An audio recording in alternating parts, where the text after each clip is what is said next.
In my previous video, I talked about the role of the electorate, and I said that the electorate, their role was to hold government accountable, and we spoke a lot about how that can be achieved. But in this video, I also want to look at the role of government. So, what is the role of government? Okay.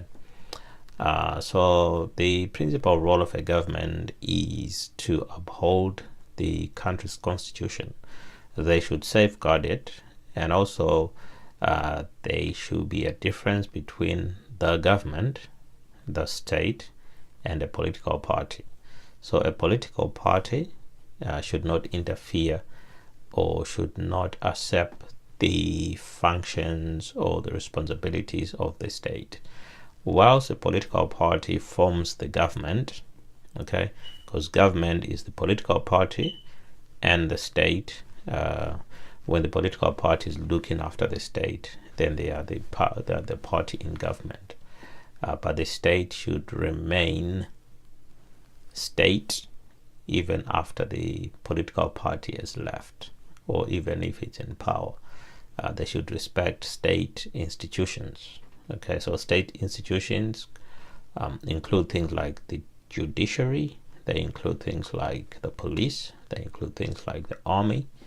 Okay, those are some of the institutions that belong to the state.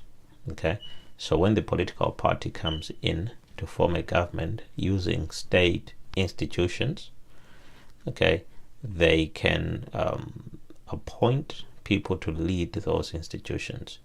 But those people should not be strongly aligned or should not carry out their duties in favor of the appointing political party, although they might in some way, but it should not be to the disadvantage of every other political party in the country or individuals who do not share the same views as the government. Okay, so the role of government principally is to provide public goods and services. So what do we mean by public goods and services? Well, those are the goods and services that are used by the public. For example, roads, railway lines, airports, things like train stations, things like water, electricity, transportation, education, healthcare. Those are some of the goods and services that the government can provide. But of course, they can also lease out, or they can also invite private players into any of these public goods and services.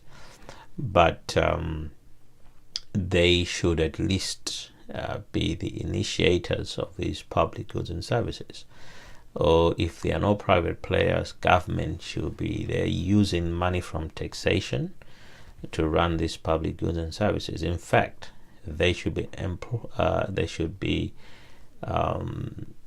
elected into office on that basis, on the basis that they can handle public goods and services foremost, before we even look at economic growth and development. Okay, so they should at least provide sanitation to the population. They should at least be responsible if there's a natural disaster somewhere. They should at least ensure that the citizens are safe and provide all the other public goods and other public services, like issuing of birth certificates, issuing of passports. Okay, those are some of the services that the government should take care of. Of course, some of them they can, for some of the goods and services, they can invite private players, but they should at least take responsibility for the bulk of it. Providing clean water, to the population, that's one of the services that the government should absolutely make sure that they are providing, because that encourages good public health. And when you've got good public health and healthcare facilities, then what you also have is a workforce or a population or a working class which is able to go to work healthy, because a healthy workforce is more productive, and a more productive workforce is good for the economy because it promotes economic growth and development. Okay, that capital that people provide, the most important thing that a country can have its land and its people. So when it looks after its land, when it's building on its land, when it's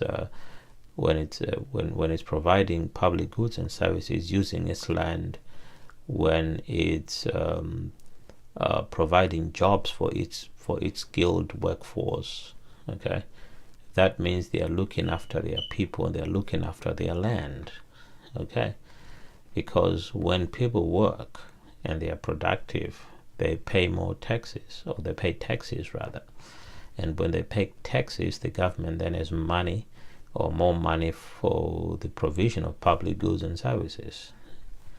Okay, so we've already talked about the role of the electorate, which is to hold the government accountable, but the electorate also needs to pay taxes, but they can only pay taxes if they are employed. Okay, so the middle class is the principal. They pay the bulk of the taxes, but in a country like Zimbabwe, where the middle class has been decimated, in fact, most of the middle class has either moved out of the country, or they get so little that the person on the street selling stuff, or selling airtime, or doing other things with their own hands, okay, are able to earn a lot more money than civil servants, which is a shame, really. So what is the role of government? Provision of public goods and services.